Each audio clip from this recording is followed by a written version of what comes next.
it's very likely for my opponent now to be holding a flush. So I decided the best play was to just check, and was not thrilled when my opponent thought about it for a bit and eventually shoved all in. He had 26.9k, which was just slightly more than my stack.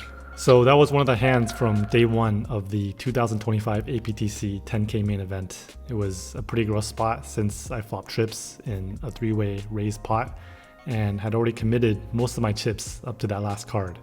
So in this video, we're going to go over what happened in that hand as well as some other ones I picked out from that day.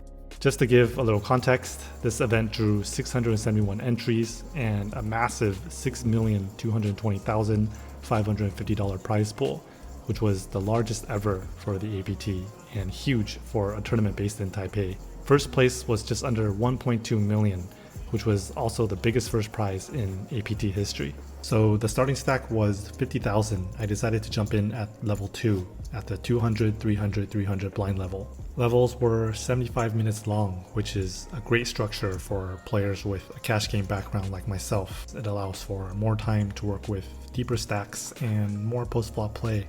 So in this first hand, I'm under the gun and look down at pocket queens. I open to 900. The player to my direct left makes the call, and so does the player on the button. We go 3 ways to the flop of 9 of diamonds, 4 of spades, 5 of diamonds. A great flop for my hand. I think when these players flat my pre-flop raise, their range consists of lots of pocket pairs, so it's time to start betting for value. I make a c-bet of 1100. The player to my left makes the fold, but the player on the button puts in the call. The turn comes the 5 of clubs, pairing the 5 on the board, and I think this is a great card for me in that it does reduce the likelihood that he has pocket 5s, and if he had a hand like 6s, 7s, 8s, it now makes it more difficult for him to fold the turn. I think that players are less likely to fold a pair when there's already a pair on the board. I think also applies when your opponent has ace high and there's a pair on the board as well. So I do bet again, this time for 2200. My opponent thinks about it for a bit and does make the call. The river comes the 8 of hearts. It's definitely not a complete blank.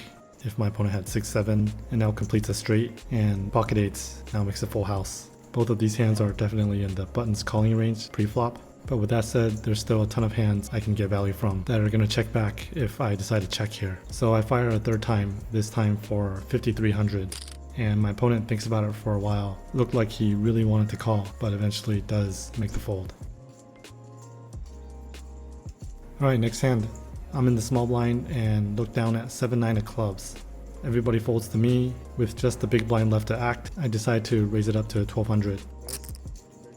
Looking back at this spot, I think this was actually probably a small mistake. I think when stacks are so deep like we are now at the beginning stages of the tournament, it's often better to just call from the small blind, especially with a drawing hand like 7-9 of clubs, which ideally prefers to keep the SPR as big as possible. The big blind does make the call, and we go to a flop of 7 of hearts, jack of clubs, queen of diamonds. So I flop bottom pair with a backdoor club draw. I make a c-bet of 1200 and the big blind makes the call. The turn is the 9 of hearts, now giving me bottom 2 pair. I do lose to many 2-pair combinations such as jack 9, queen 9, and king 10 now makes the nut straight. However, still plenty of hands to get value from. I fire again, this time for 3000. My opponent doesn't take too long and makes the call again. I think when he's able to continue on this turn, his range consists of a lot of 10s, jack 10, queen 10, as well as many hands that contain an 8, jack 8, queen 8, 9 8, 7 8. Luckily the river comes a very safe card, the deuce of clubs. I decide to make a value bet of 7,000, hoping to get called by a queen or maybe even a jack that got to the river. But my opponent does make the fold and I scoop in another pot. Blinds are up, 200, 400. This time I'm in the big blind and look down at 6-3 offsuit. Everybody folds to the player to my right in the small blind. He just calls, and with a trash hand like 6-3 offsuit, I think it's sometimes good to mix it up with a raise to try to steal the pot pre-flop and end the hand right here. I raise it up to 2000. But unfortunately my opponent doesn't take too long and makes the call. Flop comes 6 of clubs, deuce of hearts, jack of diamonds. I do flop middle pair, small blind checks, and I decide to make a c-bet of 2200. And my opponent does make the call. The turn comes the 10 of hearts, he checks again, and here I had a tougher decision between betting again or checking it back. My hand does have a little bit of showdown value. However, I thought that I would be up against a lot of better sixes, some pocket pairs higher than a 6, and I also felt that if he was on a draw, by checking back the turn, I'm giving him a chance to bluff the river. It would make it really hard for me to call down with a pair of 6s. Obviously, he's never folding a pair of jacks, but I do still have all the strongest hands in my range. So for those reasons, I decided that betting again would be the more plus CV decision. I decided to bet 6,100. And I was not pleased when my opponent decided to check raise to 16,000. Even if my opponent had a hand like 4 or 5 of hearts that turned a big draw, my hand's just too weak and there's not much I can do here but to make the fold. In this next one, I'm under the gun and look down at King 9 of hearts. I raise it up to 1k.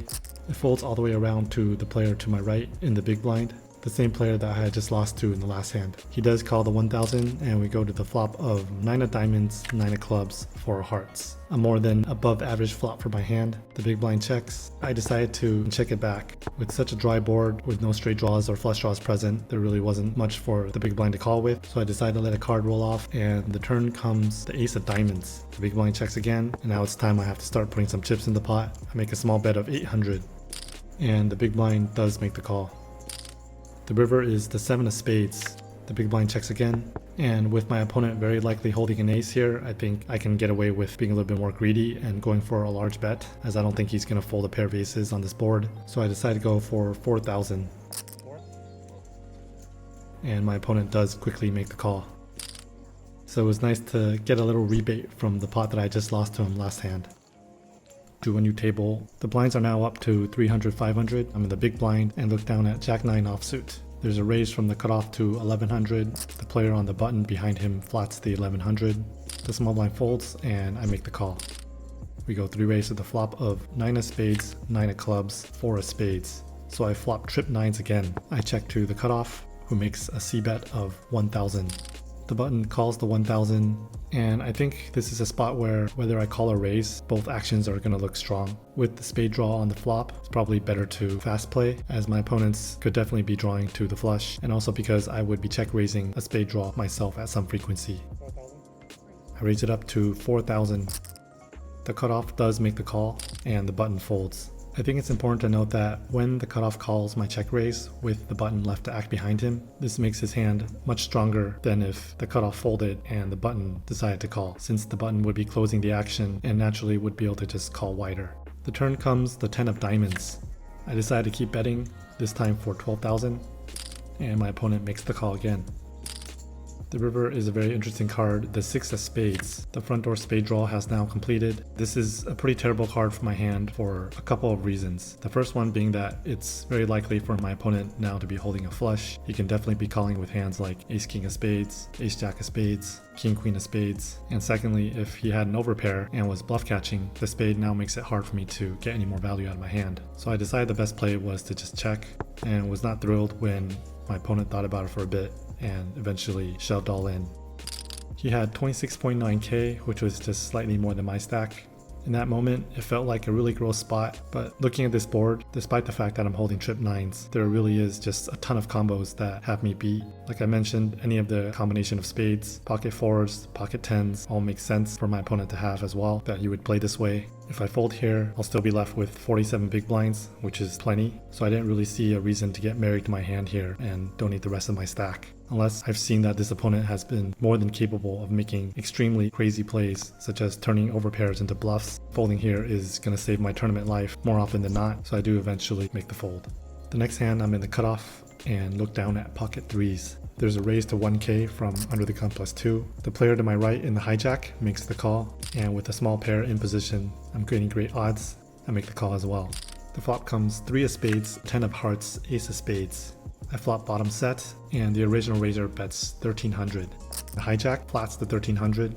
The action is now on me, with both flush draws and straight draws on an ace high board. This is a great board to fast play, so I decided to make a huge overbet shove for 25,400.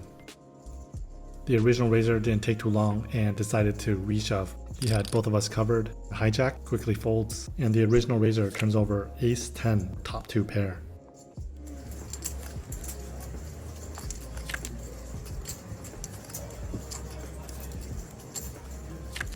So perfect timing for a huge cooler. With top 2 pair on a draw heavy board, really not much the original raiser could have done. And just like that, my stack is back up to about 112 big blinds after this hand.